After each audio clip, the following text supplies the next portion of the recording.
cinta.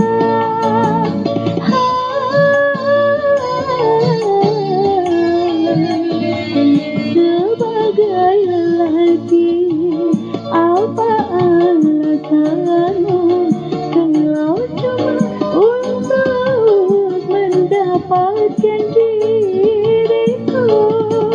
Kau ingkari janji, bahkan sumpahmu dusta. Loh sayangku, engkau serang kembali. Kau tuduh seakan aku bersalah demi Tuhan, cinta untukmu saja.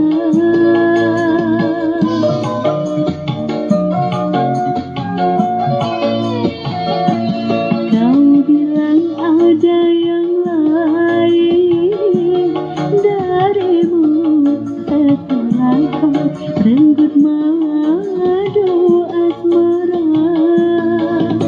Kejamnya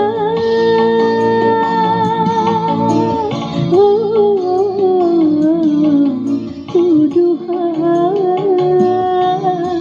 mengapakah lidahmu berubah jadi bercabang dua? Cincin emas dan permata darimu hanya sebagai